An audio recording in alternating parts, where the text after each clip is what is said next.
नमस्कार दोस्तों, विप्र एस्ट्रोलॉजी में आप सबका स्वागत है। आज से हम एक उपाय की सीरीज शुरू कर रहे हैं।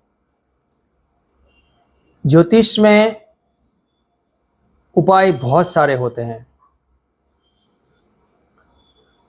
और सब लोग जब हमारे पास कंसल्ट करने आते हैं और हम बोलते हैं कि ये आने वाला समय आपका बुरा है या ये हो सकता है, ये संभल के रहना। क्योंकि ज्योतिष का मुख्य उद्देश्य तो यही है कि सामने वाले को अलर्ट करना कि ये समय आपके लिए ठीक नहीं है, थोड़ा सा आप संभल के रहें, पैसे इन्वेस्ट ना करें, थोड़ा ध्यान रखें, किसी के साथ लड़ाई झगड़ा ना करें, माइंड पर कंट्रोल रखें, गुस्सा ना करें, वगैरह वगैरह। तो ये होता है। और जो अच्छा समय होता है वो भी बताना होता है कि ये पीरियड बहुत ही अच्छा जाने वाला है, उसका आप लाभ उठा लीजिए, आपको फ़ायदा ज़्यादा होगा, उसका समय का सदुपयोग कर लीजिए। जब हम बोलते हैं कि ये समय अच्छा नहीं होने वाला, ये समय थोड़ा सा ध्यान रखने की ज़रूरत है, या फिर किसी एक क्लाइंट से उसका ऑलरेडी समय बहुत बुरा चल रहा होता है, चारों ओर से फंसा हुआ है, तो साहब उपाय क्या, हमको उपाय बता दो। वो सब लोग ऐसे समझते हैं कि जैसे हमारे पास कोई जादू की छड़ी है। एस्ट्रोलॉजर अगर उपाय बता दे और उस उपाय से उसका काम हो जाए सामने वाले का, तो फिर सब लोग उपाय करके सब सुखी हो जाएंगे। लेकिन कोई ये समझने की कोशिश नहीं करता कि हमें हमारे जो भी कर्म है उस कर्म का फल हमें, चाहे इस जन्म के हो या पिछले जन्म के या पिछले कई जन्मों के, जो भी हमारे संचित कर्म है या दृढ़ कर्म है, वो सब हमें उसके फल भुगतने तो पड़ते ही है। तो कहने का मतलब यह है कि उपाय हम देते हैं, हम कहते हैं, लेकिन उपाय कितना काम करेगा, क्योंकि ये जो भी रेमेडी होती है ज्योतिष की, वो किसी भी व्यक्त फॉर्म में नहीं होती, अव्यक्त फॉर्म में होती है। यानी कि जैसे हम डॉक्टर होता है तो डॉक्टर क्या करता है कि पेशेंट को देख के, हाँ बुखार है, ये है, तो इंजेक्शन देता है या गोली देता है। तो गोली फिजिकल है, दिखता है, वो हमारे पेट में जाती है, इंजेक्शन हमारे बॉडी में जाता है दवाई, और फिर कुछ समय बाद, एक दो दिन बाद हमें बुखार उतर जाता है या ठीक होते हैं, तो दिखता है। यहाँ पे हमने जो भी उपाय किया वो उपाय का कोई हमें एग्जिस्टेंस दिख नहीं रहा है। मतलब हमने मंत्र जाप किया, तो मंत्र जाप हम कर रहे हैं या हमारे क्लाइंट कर रहे हैं, तो वो मंत्र जाप भगवान पर पहुँचे नहीं पहुँचे, कितने पहुँचे, कहाँ पहुँचे, कितना रिजल्ट, या जो भी देवता या भगवान हमें देगा क्या देगा पता नहीं है। अंगूठी पहन ली कि भाई गुरु पहन लो, माणिक्य पहन लो, एमरल्ड बुध का ये पहन लो, नीलम पहन लो, मोती पहन लो, ये पहन लिया, और पहनने के बाद उसका क्या रिजल्ट आएगा, कितना आएगा, कैसे आएगा, इसकी कोई परफेक्ट श्योरिटी नहीं आ सकती है। लेकिन फिर भी उपाय हर कोई मांगता है और हमें देना भी पड़ता है। लेकिन मैं उसमें एक सिंपल बात ये कहना चाहूँगा कि जो कुछ भी उपाय है, जप तप दान यज्ञ, तो उसमें दान भी आता है। जैसे कपड़े दान करो, अन्न का दान करो, जूते दान करो, छाता दान करो, किताबें दान करो, बच्चों को मिठाई खिलाओ, ठीक है, ये सब उपाय हैं। कोई कहता है चिट्टियों को आटा खिला दो, कुत्ते को बिस्किट खिला दो, ये कर दो, तो ये सब उपाय है। पंछी को दाना डालो। अल्टीमेटली क्या कर रहे हैं हम लोग, कुछ भी करते हैं तो अल्टीमेटली एक पुण्य कर्म हम करते हैं, और वो पुण्य कर्म से, या सत्कर्म कहे, हम पुण्य कर्म भी नहीं कहे तो सत्कर्म, हम किसी को भी भूखे को खाना खिला रहे हैं, किसी को कपड़ा पहनने के लिए कपड़ा दे रहे हैं, या कोई हम अपने मंत्र जाप कर रहे हैं, तो ये सब जो भी क्रिया कर रहे हैं, एक छोटा सा शांति हवन करवा रहे हैं, तो ये कर्म हो रहा है। एक कर्म जो सत्कर्म है, जिसमें सामने वाले का भी भला हो रहा है और आप अपना भला चाहते हैं सामने। और जब मंत्र करते हैं तो उस वक्त आप सामने वाले का भला तो नहीं उसमें कोई सोचता, खुद का ही सोचते हैं, लेकिन ये होता है कि मेरे को ये सब नेगेटिव एनर्जी या जो परिस्थिति है वो मेरी बदल जाए रातों रात, ऐसा बदलता नहीं है। मंत्र जाप एक ऐसा है कि उसमें कंसिस्टेंसी और लंबे समय तक करना पड़ता है।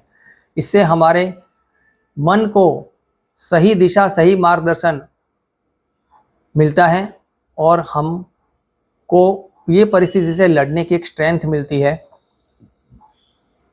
मंत्र यानी मन को ठीक करने का जो सिस्टम है यही मंत्र है। तो मन में जो भी लग गया है कि मेरा तो ये खराब हो गया, वो हो गया, ये हो गया, ये हो गया, उससे हमको थोड़ा सा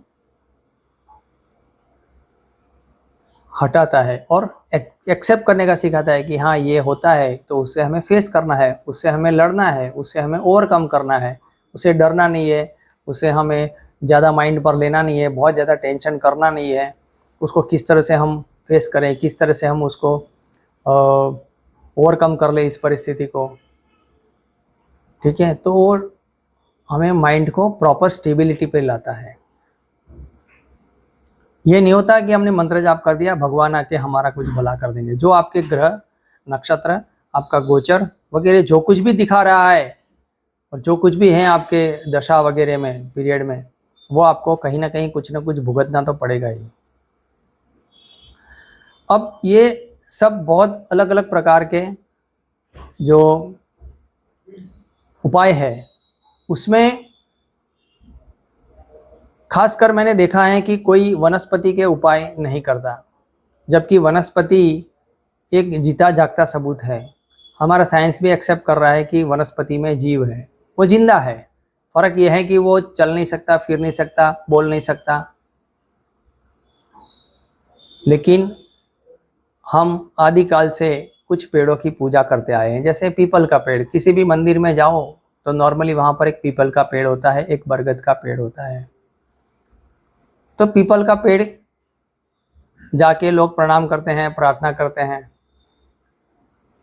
तो ज्योतिष में पीपल का पेड़ जो है उसको गुरु की वनस्पति कहिए, गुरु बृहस्पति का वो पेड़ है। यानी पीपल के पेड़ की पूजा करने से गुरु हमारी कुंडली में बलवान होता है या गुरु की कृपा बनी रहती है। अब जब जिसकी कुंडली में गुरु की कृपा बन गई, गुरु की कृपा दृष्टि आ गई, तो फिर उसको जो मेलिफिक प्लेनेट है कई बार जो परेशान करते हैं, शनि, राहु, केतु, मंगल वगैरह, तो उसका जो बुरा प्रभाव होता है वो तो रहेगा ही, लेकिन गुरु की कृपा होने से हमें कहीं ना कहीं थोड़ा सा बचाव मिल जाता है, या उसकी मेलिफिक इफेक्ट कम होती है, या अगर ऑलरेडी कम है तो गुरु की कृपा और बढ़ जाती है और हम उस परिस्थिति से आसानी से बाहर आ सकते हैं। इसी तरह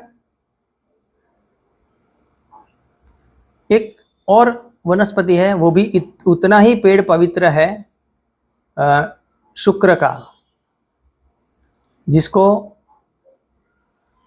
गुलर का पेड़ बोलते हैं। ये गुलर का पेड़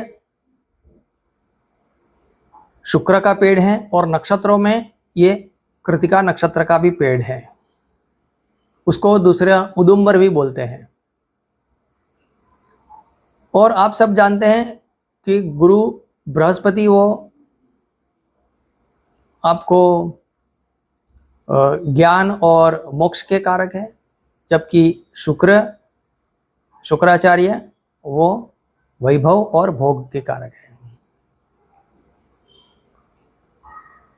तो ये जो गुलर का पेड़ है या उदुम्बर का पेड़, उसको भी जाके प्रणाम करना, प्रार्थना करना, ओम भार्गवे नमः, ओम भार्गवे नमः, ओम भार्गवे नमः, ये मंत्र का से उनको प्रार्थना करना, उनकी प्रदक्षिणा करना बहुत लाभदायी होता है।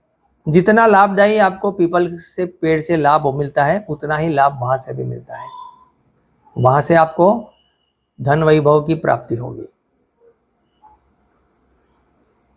भोग मिलेगा, क्योंकि ये भौतिक जमाना है। भौतिक में सब लोगों को भोग चाहिए, पैसे चाहिए, नौकर चाकर, गाड़ी बंगला, ये वो। तो गुलर के पेड़ को जाके प्रार्थना करें, शुक्र का मंत्र भी बोल सकते हैं, या फिर सिंपल जो मंत्र मैंने कहा वो भार्गवे नमः ओम, भार्गवे नमः ओम, भार्गवे नमः, 2 हाथ जोड़ के प्रार्थना करें। उनका एक पत्ता ले लीजिए, एक पत्ता लाके घर पे उसके ऊपर एक चंदन से त्रिकोण बनाए, ट्रायंगल, और फिर उस पत्ते को अपनी पैसे रखने की जगह पर रख दीजिए। ऐसा आप रेगुलर करते रहें। हफ्ते में 1 बार पत्ता लाएं या हर रोज ला सकते हैं तो हर रोज ले आए। पुराने पत्ते जो हो गए उसको नदी में बहा दें, नए लाते रहें।